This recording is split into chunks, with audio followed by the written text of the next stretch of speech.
Bonjour les amis, bonjour à vous qui envisagez de changer de vie, vous qui faites partie des 75% de la population française qui en rêve, mais qui n'osait pas encore. Je m'appelle Caroline Vigneault et j'ai effectué un changement de vie radical en passant d'avocate à humoriste, alors croyez-moi, je comprends très bien ce que vous ressentez. Et j'ai créé ce podcast pour vous aider à trouver l'audace de vous lancer, mais aussi pour que vous découvriez le parcours de personnes inspirantes qui ont fait le choix de croire en leur projet et de le réaliser. Et aujourd'hui, nous allons parler de connaissance de soi. C'est tellement important. Souvent, elle vient avec l'âge, car se connaître, ce n'est pas inné. Souvent, on passe sa vie sans se poser la moindre question, car on n'a pas le temps, on le fera plus tard, parce que là, il y a les enfants à emmener au karaté, puis il y a mon boss qui réclame cette note que j'ai toujours pas faite, il y a le week-end avec la famille à organiser, les impôts à payer, bref, la vie, c'est cool. T'es sur ta barque, tu rames pas, tu dérives. Car tu sais même pas que tu es le capitaine de cette barque, car tu ne te connais pas. Et se connaître, c'est primordial pour reprendre le pouvoir sur sa vie, pour diriger enfin la barque. Mais nous savons aussi à quel point c'est difficile. Oui, c'est difficile parce que ça fait des années que ce sont nos croyances qui gèrent notre vie.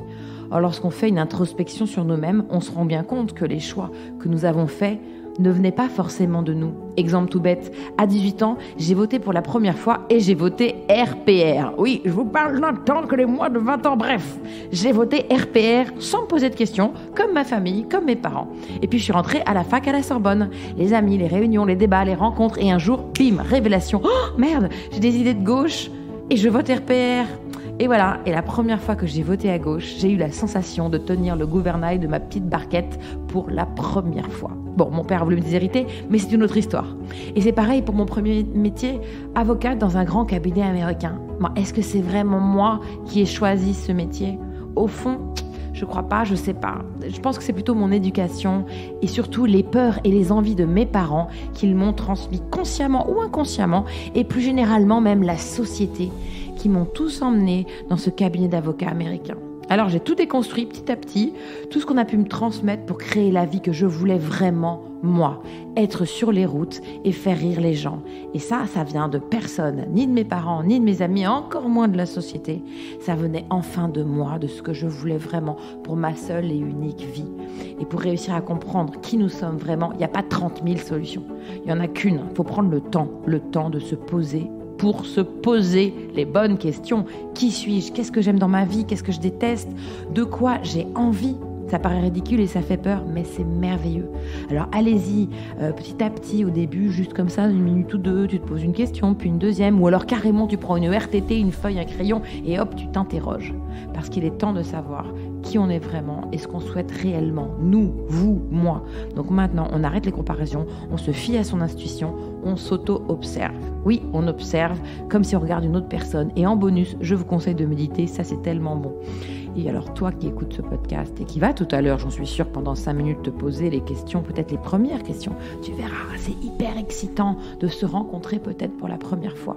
Et c'est ce dont nous allons parler avec Élodie, ancienne juriste devenue praticienne en cuisine-thérapie. Bonjour Élodie. Bonjour Caroline. Comment ça va ? Ça va bien, merci. Alors, j'ai très envie de savoir ce que c'est une praticienne en cuisine-thérapie, mais on va venir plus tard. D'abord, juriste, ça me parle. Alors, c'est quoi le parcours ? Donc, études de droit, j'imagine ? C'est ça, j'ai fait un Master 2 de droit à Lyon 3, un Master de droit de la propriété intellectuelle. D'accord, parce que tu avais envie de faire ces études ? Pas forcément, en fait. Je ne savais pas quoi faire. Je faisais partie de ces gens qui étaient un peu bons dans tout et qui ne savaient pas trop ce qu'ils voulaient, qui ne se connaissaient pas. Et le droit, ça mène à tout. C'est ça, c'est général, c'est la sécurité. Et c'est bien la sécurité. C'était, à 18 ans, c'est important, la sécurité. Dans mon modèle familial, c'était bien sûr. hyper important. Chez moi, c'était pareil, évidemment. Et d'ailleurs, on ressentait, alors qu'on était jeunes, la peur de nos parents, c'est ce que je disais tout à l'heure. Souvent, c'est que même sans le vouloir, mais il faut que tu aies un métier, il faut que tu travailles, il faut que tu aies des bonnes notes, parce que sinon, qu'est-ce qui va se passer ? Si j'avais dit à mon père, je vais partir 1 an faire le tour du monde, comment ça, ma fille est une beatnik ? Non, ça, c'était pas possible. C'est ça. Et le salariat aussi. Bien sûr. Pour avoir la sécurité du salaire tous les mois. Le chômage, aucun problème. Pas trop de responsabilités. Puis tu es une femme, si tu veux des enfants, c'est quand même mieux. C'est ça. Exactement. Donc, tu fais du droit et donc tu obtiens un diplôme. J'obtiens mes 5 ans d'études plus tard. J'ai mon diplôme en poche et je cherche mon premier emploi. Puis je fais quand même un choix du cœur et je suis mon mari à Genève. Et puis je ne trouve pas le job de juriste tout de suite. Et je je mets quelques années avant à gravir les petits échelons de l'assistante. Est-ce que c'est plus difficile à Genève de trouver du boulot quand on est une femme française avec un diplôme, tu crois ? Je pense surtout qu'il aurait fallu que j'ai les diplômes de droit suisse, en fait. Ah, c'est ça. Ouais. Et c'était plus difficile. Du coup, j'ai commencé par être Il a de la chance, ton mari, hein, dites donc. Hein. Ouais, mais il le sait, j'espère. C'est moi qui ai eu de la chance de m'écouter pour ça. D'accord. Et d'aller le rejoindre, parce que j'aurais été plus malheureuse de faire le métier pour lequel j'avais ma formation, mais sans lui. Comme quoi, il n'y a pas de hasard. Non. Donc, tu vas gravir les échelons et de réussir à trouver quoi comme métier qui te convient ? J'étais juriste, je faisais un peu de propriété intellectuelle et puis je faisais des naturalisations et des installations de gens en Suisse. Alors, c'est dommage que vous n'ayez pas le visuel, parce que moi, je vois son visage et on sent la joie. Tout à ce coup, tout est fermé. Je suis juriste et je faisais de la... C'était un peu triste. C'était pas du tout quelque chose qui me faisait vibrer. J'aimais bien l'autonomie, j'aimais bien aider les gens, ça oui, mais j'étais... Pendant combien de temps tu vas faire ça ? Ce métier-là, je crois que je l'ai fait 2 ans. D'accord. Puis, après avoir quand même été une dizaine d'années dans le juridique, et puis ensuite j'ai eu mes enfants, et l'envie de reconsidérer tout ça, de mettre un gros coup de pied dans la fourmilière, pour savoir finalement qui j'étais et ce qui me ferait du bien, parce que j'étais tout le temps sous stress. Donc, tu as tes enfants et tu te rends compte que tu n'es pas bien. C'est ça la clé. C'était le départ, le déclic. C'était juste avant. Et d'être hyper malade pendant les grossesses avec l'hyper-MS gravidique et toujours les vomissements et tout ça. Et voir mon employeur qui me dit, mais il faut arrêter, la grossesse, c'est pas une maladie. Et donc déjà, de me sentir pas forcément... Laisse-moi deviner, ça serait pas un homme, ton employeur ? C'est ça. D'accord.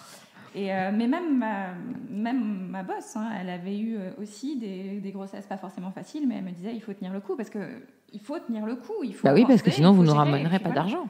Oui. Il faut surtout faire arrêtez un bon de s'écouter. travail. Ouais, arrêtez de s'écouter un peu là, ça va. Hein, allez. Voilà. Ma grand-mère aussi, elle a eu des enfants et tout va bien, alors ça va.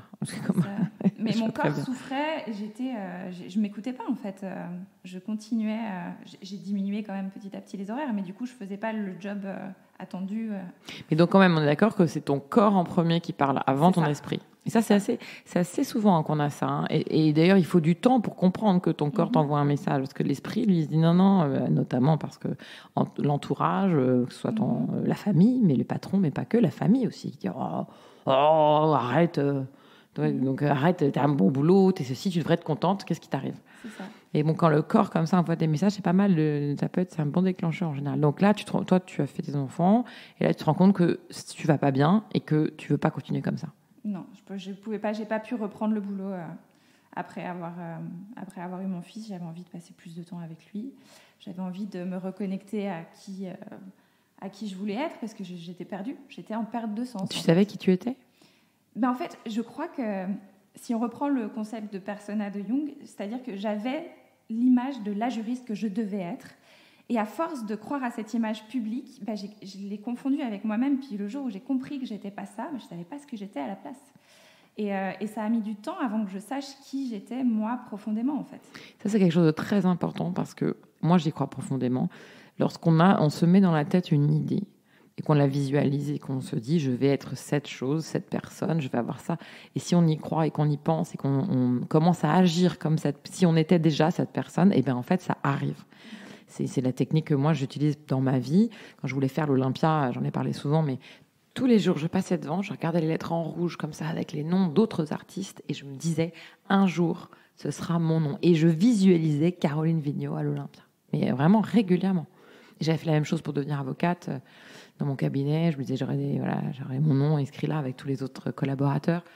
Donc vraiment, c'est une technique que j'ai beaucoup utilisée, et je sais que pour les gens qui ne sont pas, on va dire, open-minded à ce genre de choses, c'est compliqué. Et je le comprends d'autant mieux qu'avant, j'étais comme eux. Parce que je dis, avant, je faisais partie des moldus.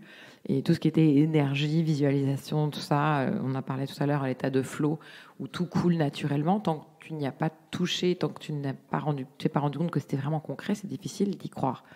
Mais il faut écouter les gens sur les podcasts, comme par exemple celui de Caroline Vigneault, qui en parle pour vous dire, tentez l'expérience.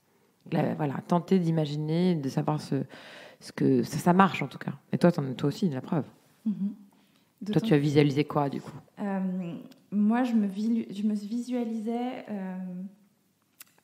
dans un domaine créatif et avec de la cuisine et avec des gens heureux. Et en fait, c'est marrant. Alors pourquoi la cuisine ? C'était une passion que tu as depuis toujours ? Ouais, la cuisine, c'est une passion que j'ai développée. Je suis totalement autodidacte, j'ai pas pris de cours ou autre. Donc ça, c'est pas grave. Mais c'est un truc qui j'avais fait t'attirait. un blog culinaire et puis je me suis rendu compte qu'en fait, fournir mes recettes aux autres, c'était pas intéressant pour moi parce que ce qui prône, c'est l'improvisation culinaire, c'est se connecter à ses ressentis puis créer, quoi.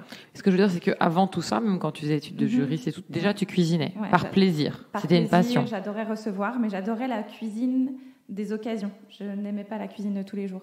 D'accord, parce que moi, par exemple, tu vois, j'aime aucune cuisine. Ouais. Comment te dire ? Moi, cuisiner, c'est carrément, vraiment, c'est aussi agréable pour moi que de passer l'aspirateur ou de repasser. Ouais. Après, je sais pas s'il y a des gens qui adorent ça, mais j'aime pas du tout. J'adore manger, bien manger, mais alors cuisiner, ou même réfléchir à ce que je dois faire, c'est très compliqué pour moi. Ouais, mais tu gagnerais à découvrir la cuisine. Oui, alors moi je pense qu'il faut laisser aux autres les domaines dans lesquels ils sont bons et s'occuper des domaines dans lesquels on est bon.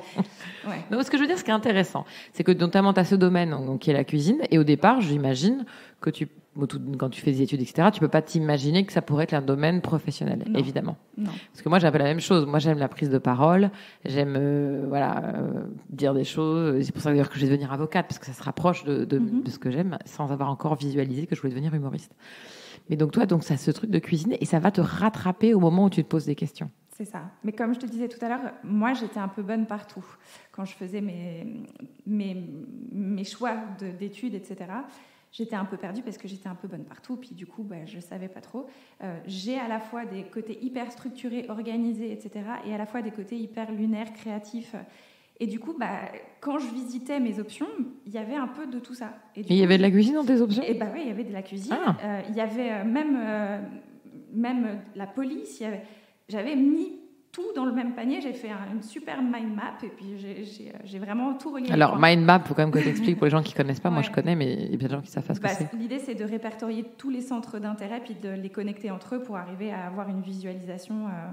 Voilà, donc vous faites une map ou des bullet points si vous préférez, de tout ce que vous aimez, pour vous dire, parce que en fait la clé quand on se cherche, c'est partir de ce qu'on aime, parce que voilà, on le sait tous maintenant, quand on fait un métier qu'on aime, moi je le vis aujourd'hui, et Elodie également, mais ça change la vie, et c'est Confucius qui le dit très bien. Si vous faites un métier que vous aimez, vous n'irez plus travailler. C'est la clé du bonheur, je pense. Enfin, en tout cas, c'est ce que je pense. Donc, mind map, comme ça, tu regardes tous les centres d'intérêt, puis tu vois si tu peux faire des liens entre les uns et les autres pour trouver ce qui pourrait, pourquoi pas, intervenir. Et donc, dans ta mind map, il y a la cuisine et la relation d'aide. Et du coup, comment... Je ne sais même pas qu'on pouvait faire tu vois, le lien, je ne l'aurais même pas fait, moi. Mais en fait, ça m'est venu comme ça. D'un coup, je me suis dit, mais je veux faire une cuisine parce qu'il y a aussi le côté artistique, j'adore l'art. Je me suis dit, j'aimerais faire une forme d'art-thérapie, mais avec de la cuisine. Puis du coup, je me suis dit, je vais chercher si ça existe déjà. Et j'ai lancé mes recherches sur Google et j'ai trouvé que ça existait déjà, la cuisine-thérapie. Et dans les 5 jours, j'ai intégré l'école cuisine-thérapie. Là, on veut tous, et moi la première, savoir qu'est-ce que c'est que la cuisine-thérapie. Mais en fait, c'est une forme d'art-thérapie avec les aliments. D'accord. En fait, on se reconnecte aux 5 sens en manipulant les éléments, les ingrédients, etc. Et puis, on crée dans son assiette ce qui est important pour soi, on le symbolise. Et ensuite, moi, j'accompagne verbalement dans l'introspection suite à cette création artistique dans l'assiette, finalement. Artistique, c'est un grand mot, mais... Mais ce que j'adore, c'est qu'au départ, tu choisis un métier, comme moi d'ailleurs, un métier que j'appelle les métiers concrets, les métiers de nos grands-parents qu'on connaît. On sait ce que c'est qu'un boucher, un pâtissier, un avocat, un banquier. Voilà, très bien. Aujourd'hui, il y a plein de nouveaux métiers qui sont nés, dont certains qu'on comprend parce qu'ils sont de ma génération, que mes parents ou mes grands-parents n'auraient pas compris. Et même, ça continue, puisqu'il y a des métiers qu'aujourd'hui, moi, comme par exemple les gamers ou les sportifs qui font du e-sport, ça, j'ai du mal à comprendre. Et même dans les grosses boîtes, j'ai plein d'amis qui font des métiers avec des noms, et je ne sais pas, dans le marketing, les trucs, je ne sais pas concrètement à quoi ça sert. Mais là, ça va encore plus loin, c'est-à-dire que j'en ai jamais même entendu parler. Et ce qui est génial quand tu te poses des questions et que tu peux trouver tes propres liens, bon là, toi, tu l'as pas créé parce que tu allais voir si ça existait, mais tu avais quand même cette idée-là, et si ça n'existait pas, peut-être c'est toi qui l'aurais créé. C'est exactement ce qui se serait passé. Ouais. Exactement. Mais ça m'a fait gagner du temps. Ça t'a fait gagner du temps, puis ça veut dire qu'en plus, c'est une idée qui avait déjà germé dans l'esprit de quelqu'un il n'y a peut-être pas forcément longtemps. Ouais, ça fait une dizaine d'années que ça existe, et puis on est aujourd'hui on est 80, je crois, praticiens, en France, en Belgique, en Suisse, un peu Mais les amis, ça veut dire un truc à noter, c'est que sky is the limit. Il n'y a pas de limite. Si ce que tu aimes, c'est un truc où tu dis, ouais, mais là-dedans, il n'y a pas d'avenir, il n'y a pas de métier possible. Si, d'abord, peut-être fouille exactement ce qu'a fait Elodie. Bravo pour ça, de chercher pour voir si ça existe. Et si jamais tu as l'étape d'après, ça n'existe pas, inventez-le. C'est possible. C'est ça. Et donc, alors, tu fais cette formation. Ouais. Tu as donc commencé, on a un diplôme ? Une certification. Une certification, d'accord. De formation. Et alors après, qu'est-ce qui se passe ? Eh ben, je me lance comme entrepreneur et puis je fais mon petit bonhomme de chemin à essayer de faire parler de la cuisine thérapie, à semer des graines pour montrer que ça existe. Et à faire du bien aux gens. Et à faire du bien aux gens. Alors, si on a envie de te rencontrer, comment on fait ? Où est-ce qu'on peut contacter ? Est-ce que tu as un site internet ? J'ai un site internet. Alors, donne-le-nous. C'est www.thérapieauxpetitsoignons.com. C'est joli. Et voilà, j'accompagne les familles, les couples, les enfants et les personnes en quête de sens. Et je suis active à Genève, dans la région de Genève, et en visio. Ah, génial. Et alors, donc, on ne va pas rentrer dans les difficultés, parce qu'on a fait plusieurs fois de l'entrepreneuriat, etc. Moi, ce que je voudrais savoir, c'est comment tu te sens depuis que tu as lancé ça ? Je me sens vibrer, en fait. Je me sens hyper alignée avec ce que je fais. J'adore embrasser les challenges. Je me plais à étendre ma zone de confort tout le temps. J'ai plus envie de dire que j'en sors, parce que je me fais pas violence et c'est un processus qui est hyper agréable, en fait, d'étendre cette zone de confort. Donc, tu te sens... Et ton corps, comment il va ? Mon corps va mieux. Ouais. Globalement, mon corps va mieux. Il a toujours des messages à me donner. Sauf que maintenant, tu l'écoutes. Et maintenant, je l'écoute. Exactement. Exactement. Et donc, ta vie de famille, etc., est-ce que c'est plus harmonieux ? Il a fallu vivre une transition, donc ce n'était pas forcément hyper harmonieux dans toutes les étapes, mais on finit toujours par trouver une stabilité. Et puis aujourd'hui, mes enfants sont fiers de parler de la cuisine thérapie, même s'ils ne comprennent pas tout. Ils sont heureux d'en parler et de dire que leur maman, elle est contente. D'accord, tes enfants sont fiers. Est-ce que toi, tu es fière ? Ah ouais, je suis hyper fière de moi. Ah, j'adore entendre ça. Est-ce que tu peux le répéter ? Je suis fière de moi. Moi aussi, j'adore l'entendre et c'est un des premiers trucs que les participants aux ateliers de cuisine thérapie disent. Et ça fait un bien fou d'entendre l'autre se le dire à lui-même, en fait. Ah non, mais ça, c'est la clé. Moi, je suis hyper fière de moi et souvent, j'ai envie d'aller parler à la personne que j'étais avant pour dire, vas-y, n'aie pas peur. J'ai pas eu beaucoup peur dans ma vie, mais il y a quand même eu des moments, évidemment, quand on se lance comme ça, comme tu l'as fait ou comme je l'ai fait, parce ce sont des changements assez radicaux quand même et qui font, j'imagine, peur. Alors moi, déjà, en tant qu'humoriste, j'imagine, j'ai fait peur à mes amis et à ma famille, mais ils connaissaient au moins le métier d'humoriste. Toi, je ne sais pas comment ta famille a réagi, mais... Je crois qu'ils ne savent toujours pas vraiment ce que c'est à 100%. Je ne les trouve pas non plus méga curieux. Mais tu sais, les personnes... Il ne faut pas oublier que les personnes d'une autre génération, notamment, ou même des amis, ils ont leur propre parcours, leur propre angoisse. Et ce que toi, tu fais, ça leur pose aussi des angoisses parce que tu ne respectes pas, justement, le salariat, la sécurité, etc. Ah là là, le pauvre, la pauvre. La crise de la quarantaine, la crise de la trentaine, la crise de la cinquantaine. Il y a toujours des excuses pour expliquer pourquoi quelqu'un a un comportement complètement irrationnel. Parce que moi, c'est ce que j'ai eu. Quitter un métier d'avocat pour devenir humoriste, c'est complètement irrationnel. Ah oui. Globalement, si on parle que de raison, en termes de pay cut, on est bien radical. En termes de sécurité, c'est radical aussi. Mais on n'oublie pas qu'on va mourir. Ah, c'est ça. On va mourir, que tu restes avocate ou banquière ou juriste, tu vas mourir. Donc pourquoi pas faire un truc qui te plaît et qui fait que ta vie sera plus harmonieuse, plus alignée, plus sympa. Parce que c'est ça. Quand tu dis je suis plus alignée, c'est marrant, je le dis très souvent aussi ça. Je suis plus alignée. C'est justement, tu dis que c'est pas rationnel, mais moi finalement le côté rationnel qui fait appel juste au mental, je veux l'aligner avec le cœur en fait. Et si le choix part du cœur, on finit par être aligné dans son parcours. Et on finira aussi avec le temps, pour moi je l'ai vécu, par réussir à convaincre les personnes qui nous entourent, qui au départ ne comprenaient pas, ne comprennent peut-être toujours pas, ne cherchent pas à comprendre, mais de toute façon il faut suivre son instinct et se dire que peut-être que quand ils vont voir au bout d'un moment que je suis heureuse, moi c'est mon cas, et même s'ils comprennent toujours pas mon choix, etc., avec le temps qui a passé, ça fait plus de 10 ans maintenant, ça a été accepté par tout le monde. Et même des gens qui, au départ, m'avaient dit « c'est n'importe quoi », viennent maintenant me dire « mais moi, j'ai toujours su que c'est ça qu'il fallait que tu fasses ». Ah, ça, c'est la musique qui nous démarre. Ça veut dire que c'est la fin de ces 20 minutes. Merci beaucoup, Elodie, d'avoir partagé toutes ces informations et toute cette chose avec nous, toute ton expérience. Alors, si tu avais un dernier conseil à donner aux gens qui nous écoutent, qu'est-ce que tu leur dirais ? Je dirais que dans la vie, on ne doit rien faire et on peut tout faire et qu'il faut oser. Ah, j'adore cette phrase, j'adore. Alors si vous aussi ça vous intéresse, si vous voulez changer de vie ou venir témoigner, comme l'a fait aujourd'hui Elodie, inscrivez-vous sur coachcastbycaroline@gmail.com. Et pour suivre toute l'actualité de ce podcast, rendez-vous sur la page Facebook ou Instagram de Coachcast by Caroline Vigneault. Allez, la phrase du jour est du psychologue et écrivain Jacques Salomé. Changer n'est pas devenir quelqu'un d'autre, c'est devenir qui on est et l'accepter. Et ça, je peux vous dire que c'est la meilleure chose qui puisse vous arriver. Finalement, apprendre à se connaître, c'est un voyage, un des plus importants voyages que nous puissions entreprendre dans la vie. C'est un voyage intime, personnel, profondément gratifiant.